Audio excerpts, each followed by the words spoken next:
Hi, thanks for joining us on Conversations on Health, Happiness, and Hope. We have a special type of episode for you today. Janae, do you want to say what we're doing? So, yes, thank you. We are talking about neurodivergence today, which I love that term so much better than what we used to call it when I was a child growing up. And I feel like a more loving term to use when we are discussing children and adults with learning differences. So, and personality types too is also a little bit of what I see it as, just from experience. So, so we're going to be talking a little bit about neurodivergence and how that affects people in mostly positive ways, even when there are some tough things to have to deal with. Yeah. Well, I appreciate that you're going to touch on both aspects, what people are seeing in strengths wise and also some of the struggles that they may come across. So we're going to do an interview style since Janae has more experience and knowledge with neurodivergence, so you can learn along with me. All right, Janae, can you tell us what neurodivergence is and why it's important to you? So neurodivergence is I'm sorry, I lost my notes. Oh, you're totally okay. And I was wondering if this was going to happen on this, but it did. All right. Well, I will just talk as I'm pulling them up. Neurodivergence is, I guess. Uh-oh, you froze for me. If Okay. anyone's on, is Janae frozen for you too? And am I back? There you are. Okay, You're back. there I am. Yes. All right. It won't let me look at my notes. That's what's happening. Oh no. So I will just have to remember what I wrote down.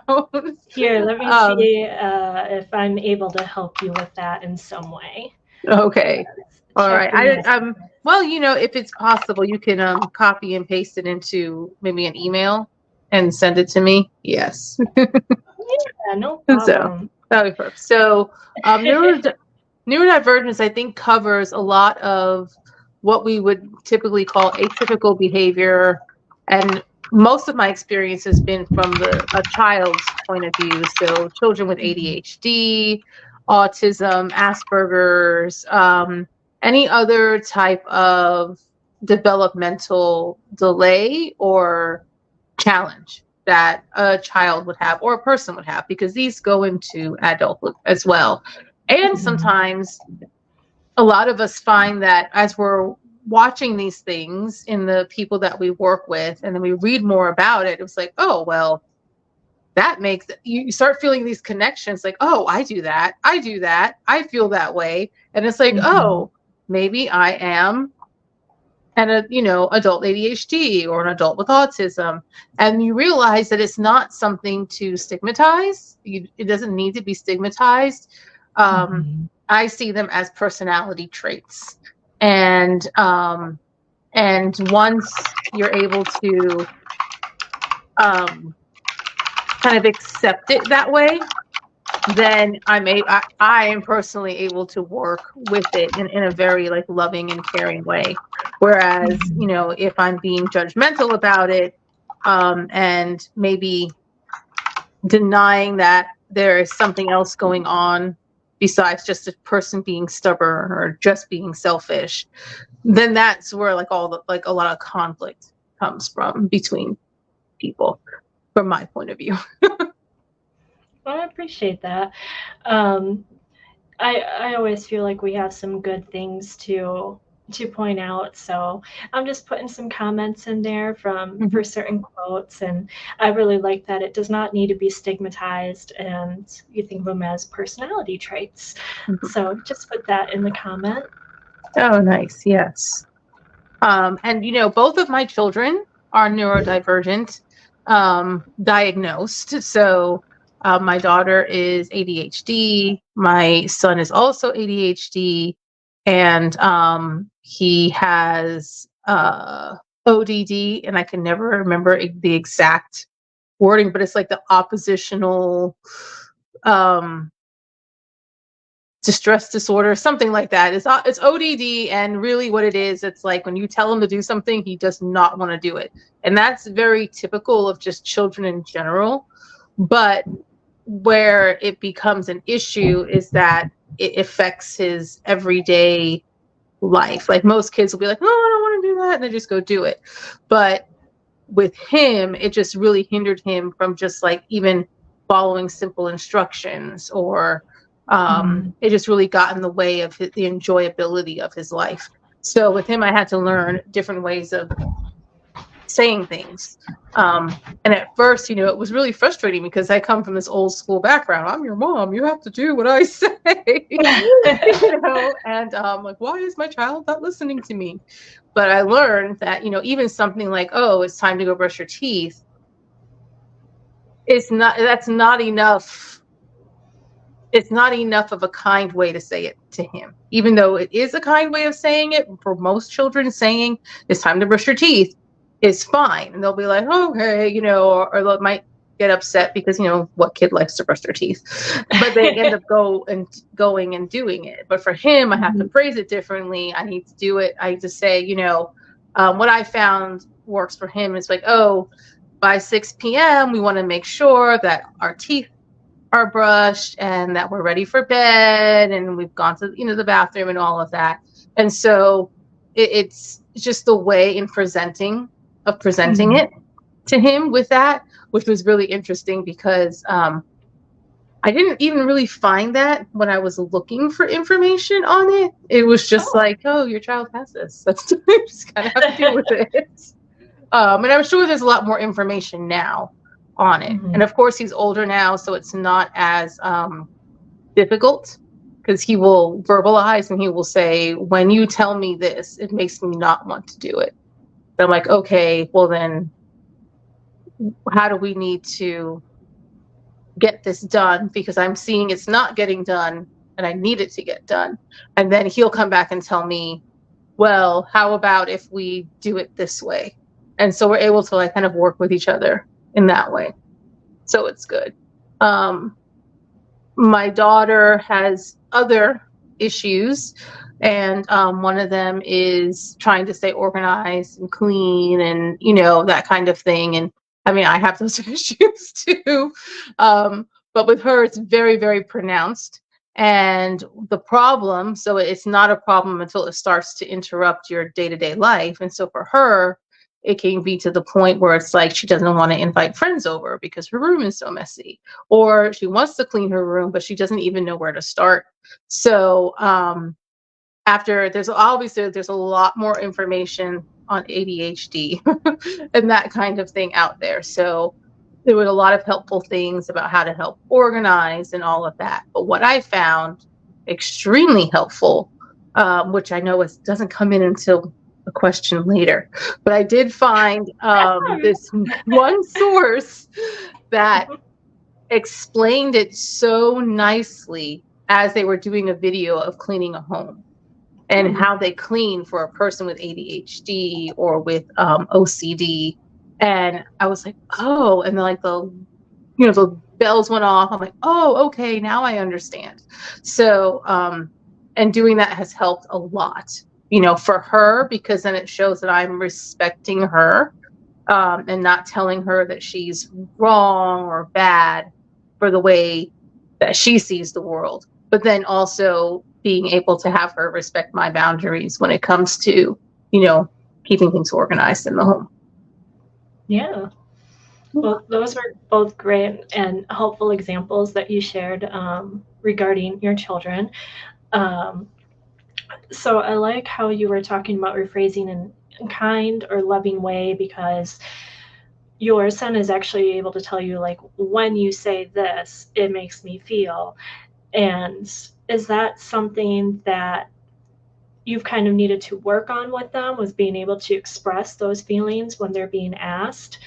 Or is that something that started to just become easier for them as maybe they got older?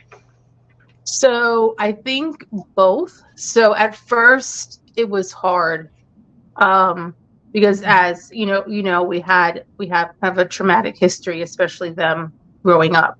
So it was very hard for them to express themselves in a way that they felt heard, and in a way and without feeling, or shall I say, they weren't able to express themselves and then feel safe once they did. So my son didn't talk until he talked, but he never understood what he said until he was like 3 or 3.5. Okay. So he still had like a very babyish way of talking. So he had a very hard time expressing himself. And he, to this day, still has a bit of a speech impediment. And so some of it was that active teaching. Okay, you can use your words. And also for me, I had to learn how to use my words, because, even as an adult, you think, oh, you're an adult, you know how to express yourself, but not really. We're not necessarily taught how to express ourselves in an appropriate way, and in a way that other people can receive what we're saying. So I had to learn how to adjust my speaking patterns. And a lot of that happened when I was working at a Reggio inspired preschool, because their whole program was based on interpersonal communication and Wow. socialization. And so the way you spoke to the children, like, there weren't like you couldn't say no, but they really, really wanted you not to say the word no. Like, find another way to say no, because we don't want children to feel like we're telling them, you can't do this, you can't do that, you can't do this, because they hear no so often. I mean, a lot of times it's one of the very first words a child says. And it's not because they're being defiant. Is it because that's the word that they hear all the time? No, don't touch this. No, get down off of the stool. No, don't put that in your mouth. And while none of that is bad, I mean, you have to protect your child. What they really emphasized was really, what do you mean when you say no? Yeah. Say that instead. So instead of saying no, you can't have a cookie right now, say, we can have cookies after dinner. Or we had cookies earlier today, so we will have more cookies tomorrow. And you're making a statement, and there's nothing for them to argue with. And there's no reason for you to feel like I told you no and you went and grabbed one anyway. So I learned a lot in that environment, and that really helped. And my son went to school there too. So he also learned some of those things, that as we were coming out of that just trauma reaction response kind of, well, not response, just reactive living and speaking, we were able to then use those tools to work and speak with each other. Wow, that sounds like something that so many of us could benefit from, without the trauma, is just being able to express ourselves and really say what we're trying to say. I have seen examples of that with redirection, not necessarily the statement you used, but I like that, how you said it's a statement, they can't really argue. Is this somewhere where you could also be like, well, instead of having a cookie, what if you have a glass of milk or something like that? Yes. Okay. Anything like that. And that way it reduces the negativity that comes across in conversation and interaction. And then we're really getting down into the actual meaning and the reasons behind things. Because I think it can be hard to always explain yourself. Yeah. But if you're using these kinds of statements, then the explanation is coming out in your day-to-day conversation. Yeah. And it's still hard. I mean, sometimes, they'll be like, oh, can we have this? And I'll be like, no. And then they'll be like, why? I'm like, oh, I didn't go through the whole explanation. I just said the flat no, which sometimes that's okay. I mean, unless you're using abusive speech, there's no right or wrong. As long as you can come back to having that open communication. Yeah. Appreciate that. Open communication, no right or wrong. We've talked a lot about children so far, but how does this play out relating to the workplace or socializing as an adult? So what I see let's take the workplace first. So in the workplace, you meet all kinds of personalities. And a lot of times people will say things like, oh, well, we just don't click. We don't get along. And sometimes it's not even that the other person doesn't like you. It's just that they have social anxiety. And so to come out and say something to you, like even hi or nod or smile as you walk by, for us, or for me, that might just be like, hi, not a big deal. But for them, it's like climbing through this sludge and breaking down walls just to verbalize a hello or a nod. And so that can come across maybe as rude. And so a lot of times people who are really, really shy or who have neurodivergence, because all of that social interaction and that energy is just so awkward, they can come off as rude. So in the workplace, I found it's really helpful to just not take things personally, which can be really hard. And just to recognize that everybody does things differently. I like to say hi to everybody as I walk through the door, but not everybody does. And that's okay. There's nothing wrong with that. And then when we talk about, working types, there are, all like A type personality, B type personality, or the workaholic personality, the perfectionist. We have all these different types, but recognizing that someone giving you direction or really pushing for this project to get done now when we still have 4 months or whatever the time frame is, that may be just their way of dealing with that stress. They want to see it done and out of their inbox or off of their calendar so that they can move on to the next thing, because maybe in their mind it's just really hard to have too many things lined up on their calendar, and it frustrates them. So I see a lot of that when it comes to managers and things like that, when they're trying to drive a deliverable, and I'm here like, we've got all this time. We really don't need to do this right now. But recognizing that might just be part of how they process things can really help, even if you still can't deliver at the rate that they want you to, but having that understanding can help you be like, okay, this is not a me thing. This is a them thing. I will explain it this way, and just really assure them that this will get done. Don't worry about it. You can count on me. You can go ahead and work on something else. I've got this.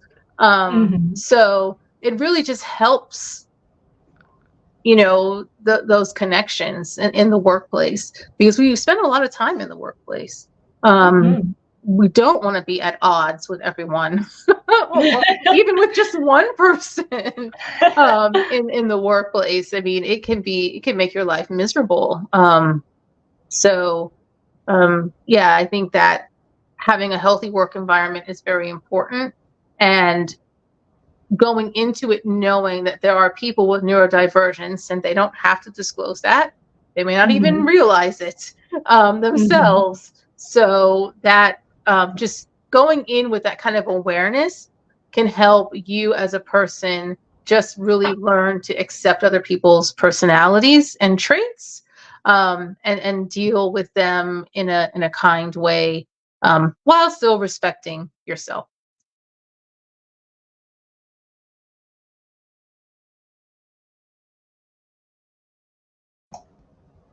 That was great. Appreciate that.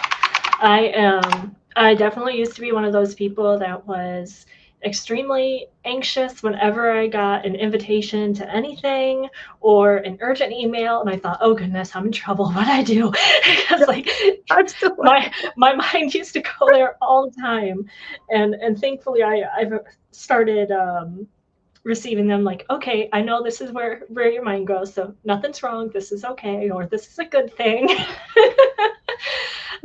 So I appreciate that you brought that up, and reminders are helpful too. So even if you know that it's due by this day, maybe giving yourself those reminders like, hey, maybe I should be here, or maybe I should do that then. But definitely appreciate you talking about neurodivergence in the workplace as well. Now, you already said that obviously you don't have to disclose this if anybody doesn't want to, it's not required. But what conditions and traits are typically included when we're talking about neurodivergence? I know you already talked about someone being shy or maybe not wanting to communicate or needing something more like strictly laid out. So it can entail things such as light sensitivity. If things are too bright, if things are too noisy, sound sensitivity, touch sensitivity. That is a big one. Some people just don't like to be touched. And so unless they're very comfortable with the person, and then there are other people who literally talk with their hands, where they talk to you and they put their hand on you, and that's just their way of communication. They're very tactile. So all of those things can also be a part of, neurodivergence. Not just necessarily how they have to have things done or having done things in a certain way. It could really just have to do with just even the fact of if the lights are too bright in an area, then that kind of dysregulates them.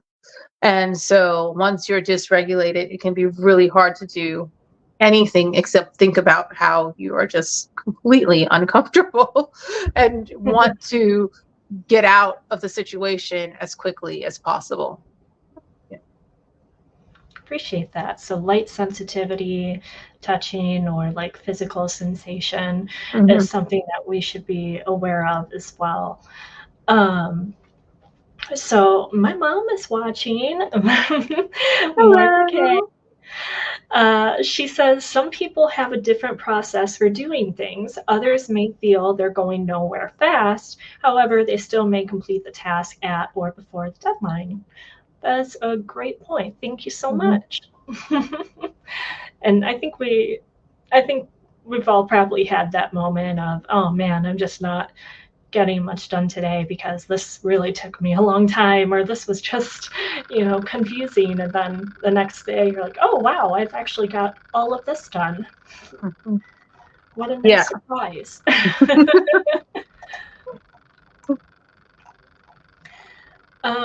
So we've talked about some of the things that might be difficult when encountering neurodivergence. What are some strengths that come with this territory? So I was thinking about that, and I felt like it was really hard to define at first, but then I realized a lot of times these highly sensitive people are just that, highly sensitive. So they can be very loving, very kind, very in tune to understanding a person's quirks. And so they can be very accommodating, which is lovely because we don't have a lot of that in our society sometimes.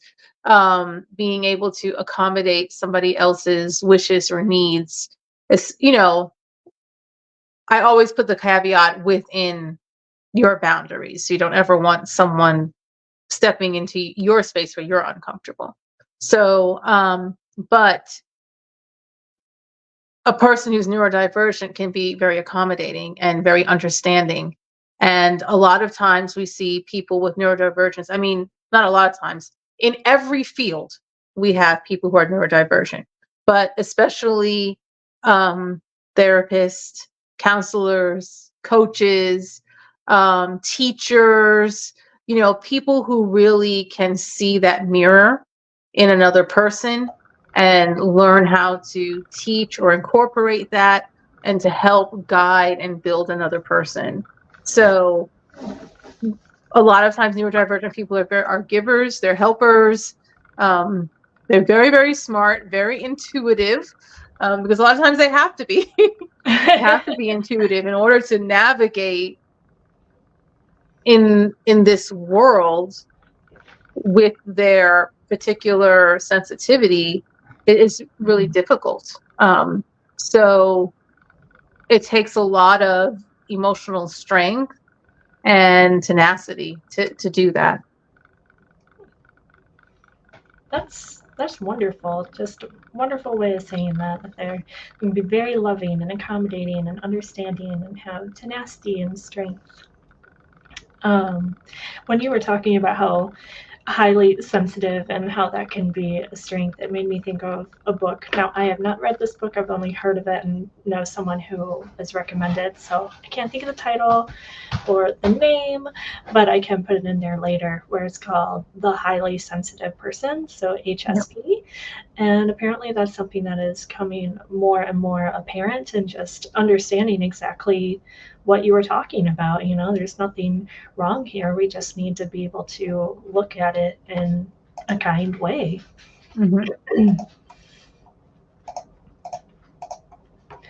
And speaking of books, what books or media do you recommend for someone who wants to learn more about neurodivergence? Okay. Maybe people who are watching today.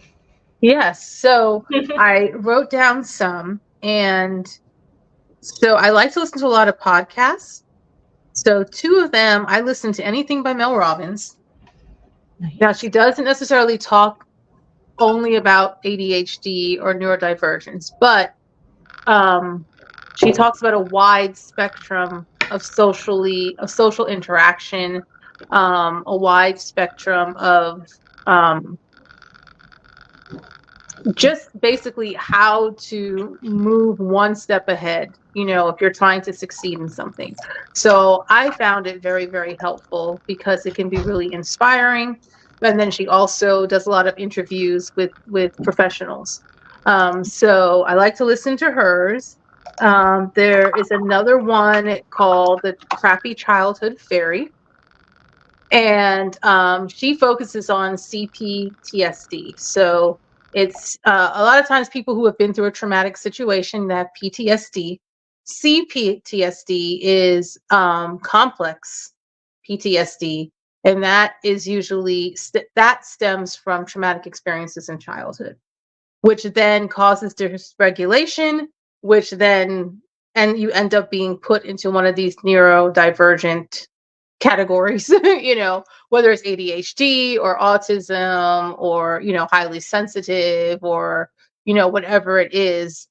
So hers is very good because she also gives very practical advice on how to re-regulate. She's written a book. She's has a membership where you can go and be in a group, like a Zoom group, and kind of talk about things with other people who have had similar circumstances or situations. So I really like her a lot. I love, this is not neurodivergence, but Frank James. He always does these skits on the 16 personalities types. And but if you are neurodivergent, you realize like, oh, I'm introverted, but I'm introverted with this. And he really just does a lot, kind of poking fun at it. But then he also has some videos where he's very serious and just really talks about the personality types. And I like that because that helps me see it more as a personality type. then like there's something wrong with this person, which there isn't. But Right. sometimes we can have that stigma. Appreciate that. For Frank James, the skits, is that also a podcast, or are those like that reels? He has a YouTube channel. YouTube channel. Okay. Yeah. And then the other one is just another YouTube channel. It's the Midwest Magic Cleaning. And that is the one where he kind of talks about, he goes in and helps people clean homes for free. And he's done hoarder houses. He's done people with OCD. He's done ADHD, autism. And so it's more than just watching someone clean a house. He really explains how they think, because he is also autistic. And so like, he's like, this may still seem clutter to you. He's like, but to this type of person, whatever it is, this is going to feel like there's nothing on the counter. And that can be very dysregulating to them. So this is how we need to do things in order for them to come in and feel like, oh, wow, my place is organized and clean, but it still has a semblance of their organized chaos that they need. So that was really good because it helped me also. Like, I was like, oh, I do that. I was like, okay, so there's nothing, I'm always like beating myself up. Why do you do that?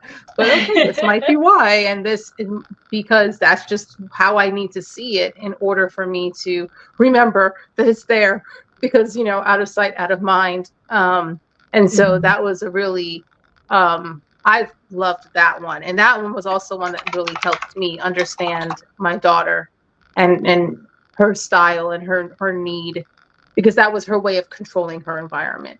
So we've really been able to work together with that one. So I felt like that was a great one. There is a book called Driven to Distraction, which is a really great book. I was working. I was still a teacher at the time.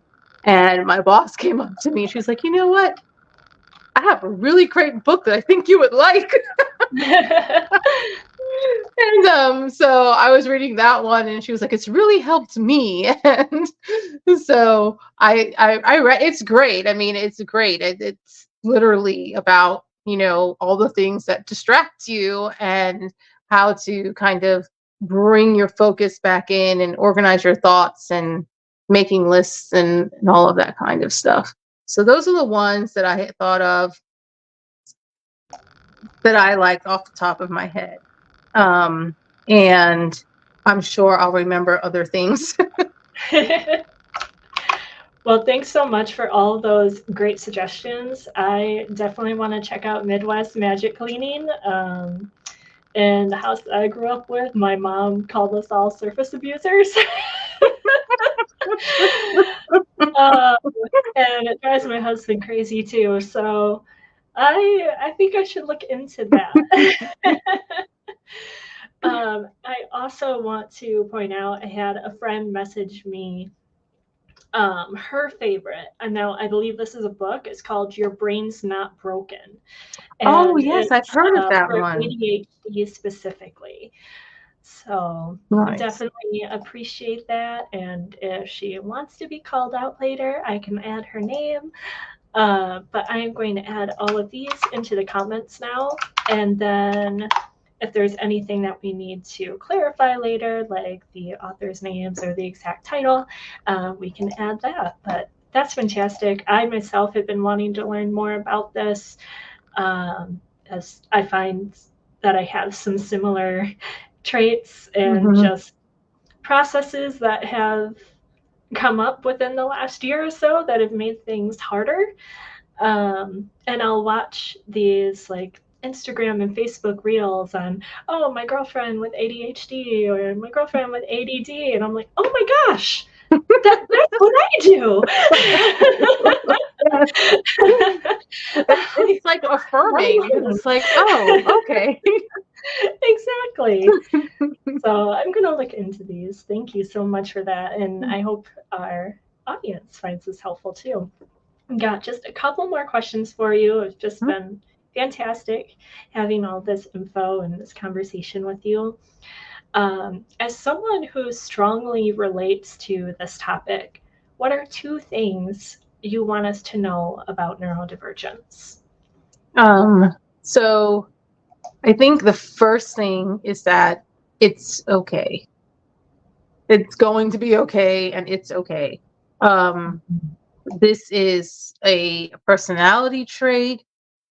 Doesn't matter what the cause was.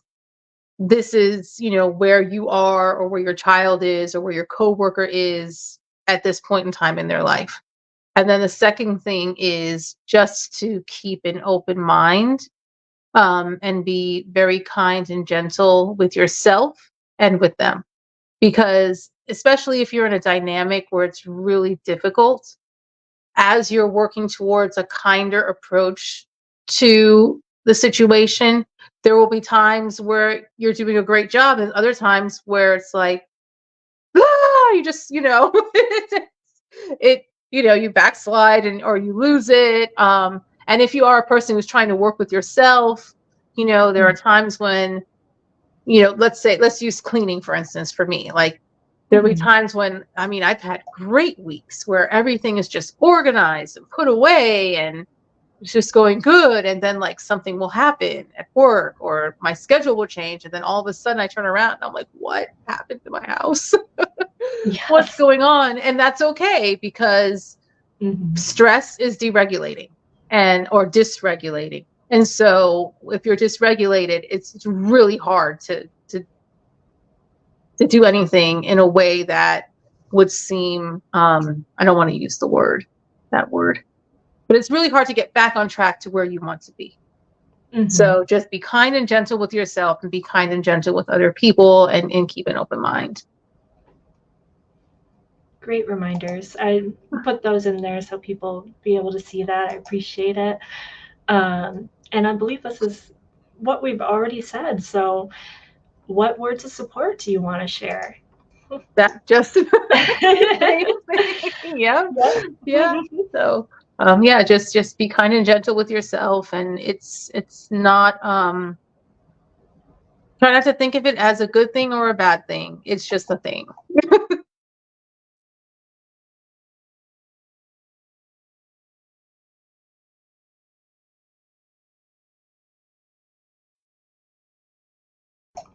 I'm muting myself because I was told my keyboard is loud, and it's true. I have a mechanical keyboard now. Oh, cool. I wanted to get one of those typewriter keyboards, but I haven't done it yet.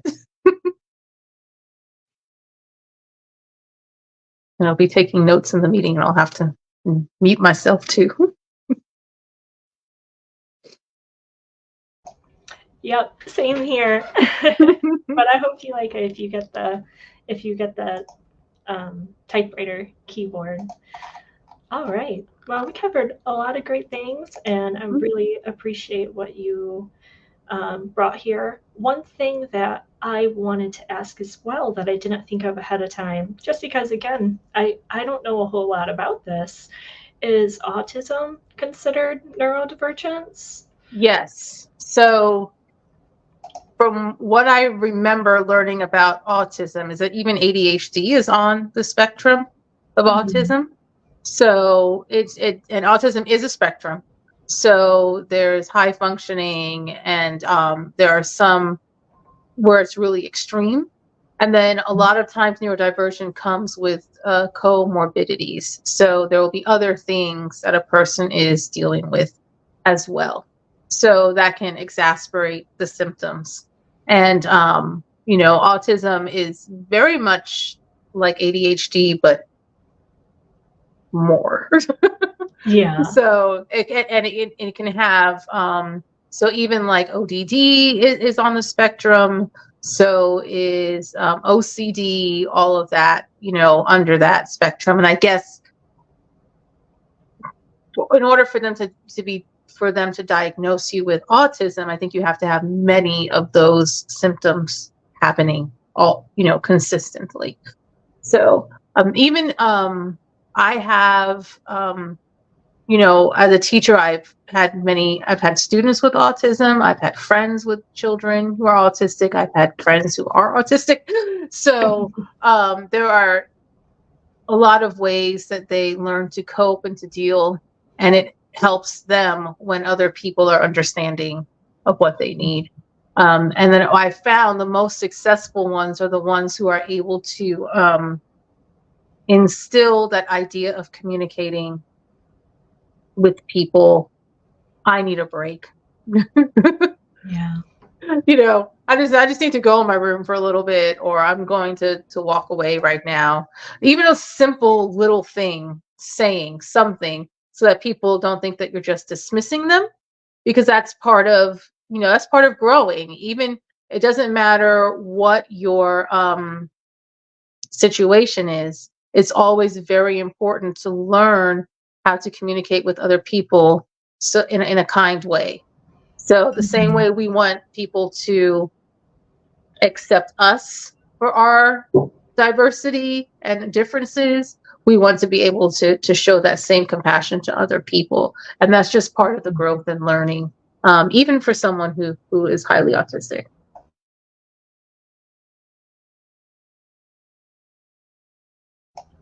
Thank you. I appreciate that. So we've covered that this can, are dealing with as children and adults, wide spectrum, and the way that it can be affected. It's not a bad thing. It's not a good thing. It's just a thing. Showing compassion, just knowing how to communicate, even just subtly, to be understood and to not be seen as like rude or dismissive. And we've got great recommendations on where people can learn more, whether they want to learn more for themselves or for someone they love or care about. And thanks so much for bringing all of this knowledge and enlightenment to us, Janae. Is there anything else you wanted to leave anyone with? Just always do lots of your own research. Talk to professionals if you can, counselors. Find reputable books out there, and not every source is going to give you what you need for your particular situation.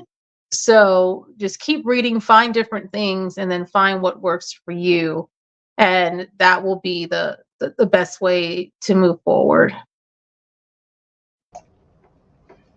That makes perfect sense. Personalized approach. Mm-hmm. Well, thanks so much, and thank you for watching, and whether you're watching live or on replay, and I hope you have a fantastic day and stay inspired. Do something that makes you stronger every day. Take care. Thanks.